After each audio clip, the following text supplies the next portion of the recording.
Hello, my name's Mark Saunders, and this is a YouTube video presentation on what is often known as the theory-practice divide. It's also often talked about as the gap between academia and business. The presentation is therefore concerned with this gap, and I'm going to spend some time talking to you about this. This is one of a series of YouTube videos on my YouTube channel, Mark Saunders on Research Methods, and you can see the link to this on the bottom left-hand corner of each slide.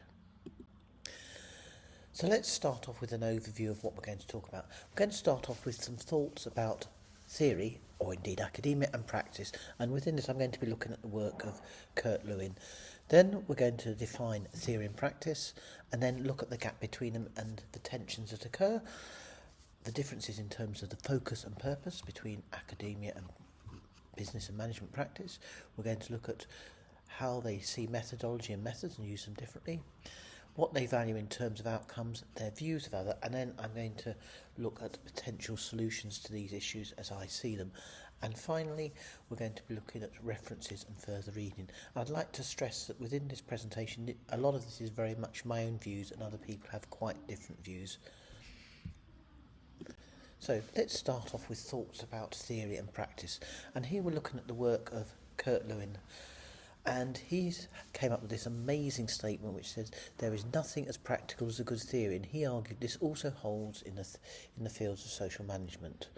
He then talked about the need to develop adequate theories which combine generality, that's generalizability, with the power of reaching the concrete. And that being an incredibly difficult task. But, and this is a crucial thing, he actually stressed that much can be gained if we realise that neither scientific or practical results cannot be expected without adequate development of the theory aspect of the work. In other words, we need to have theory which is relevant to practitioners. And so what we're looking at here is this interface between theory and practice. So let's look at the idea of what theory and practice are. If we take theory as being like a flight map, and a flight map, as we can see on this slide here, actually shows a whole number of possible different ways of, in this case, flying between the UK and Australia, in fact London and Sydney.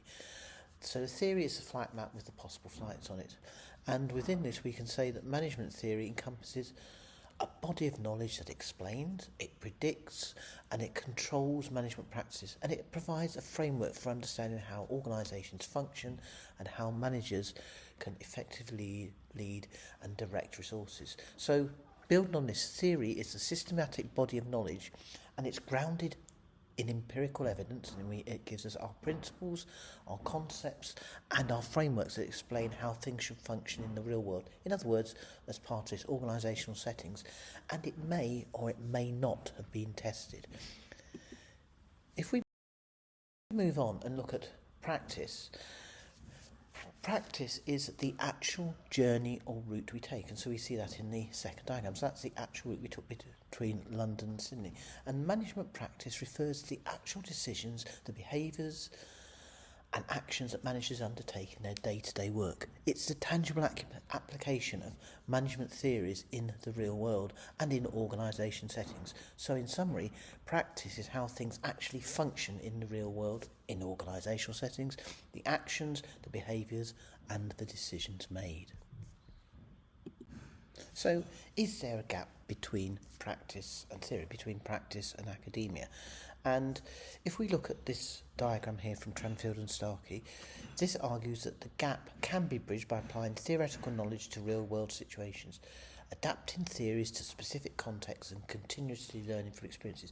So hence we see a spiral or a circle moving around this gap. So if we start at the bottom, we have business and management knowledge. So that's the academia side, and into that comes knowledge from other disciplines. And we have to be aware that these findings may have little sympathy or relevance to practice, but these findings lead to theory-led research, and the theory informs the practice at the top of the diagram, business and management practice. But then going down the other way, we have to be aware that research may not even be backfitted to under theory, and so practice-led research can inform theory. So it's a virtuous circle of theory informing practice and practice informing theory. And it's this idea of continuously learning from experiences to further develop theory. So now we're going to narrow down a bit and look on research. We'll look at some work I did here on the tensions between theory, academia and practice. And we're going to look at the tensions between the focus, what's of interest in the research, or what's the purpose of research.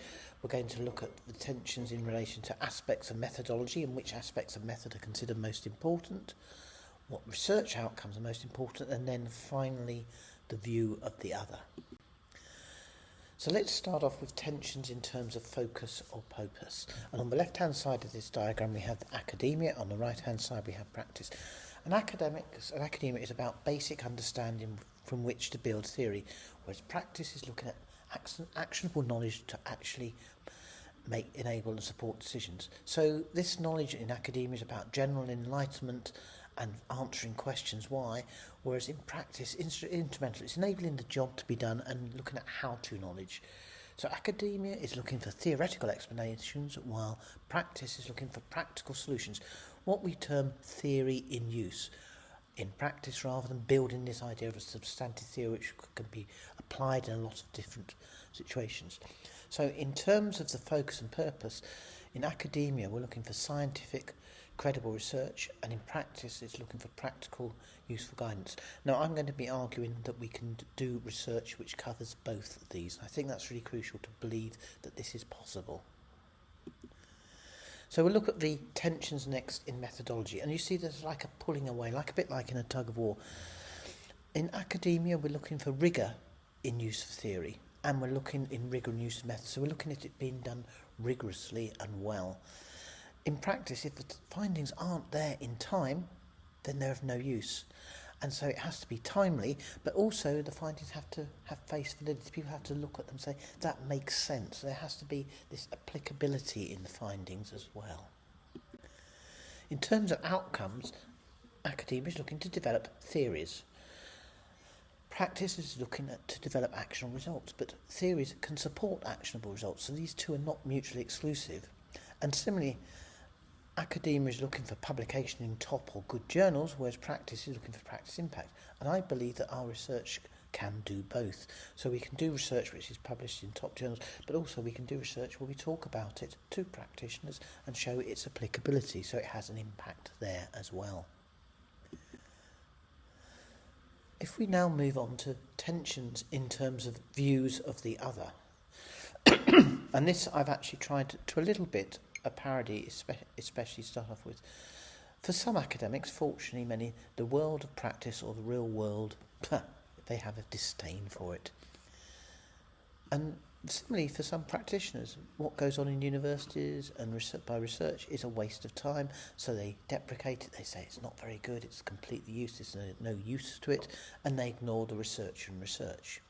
And yet, there are a large number of academics and people in business management who want to make a difference.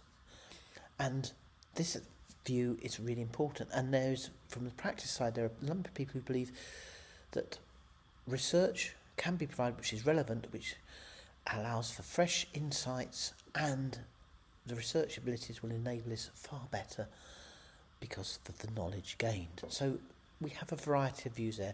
I must admit I attend very much to the desire to make a difference and belief that the research done can actually improve, through fresh insights, the world of practice. So let's now look at potential solutions. And the first thing to say is that I firmly believe that not all academic research has to have commercial value. It can be done entirely for its own sake. And if you think of that, that can occur also in organisations. We look at the development of post-it notes, where the glue that was discovered was not sticky enough to stick anything, and then they found a very useful use for glue which wasn't sticky, and then how post-it notes came about.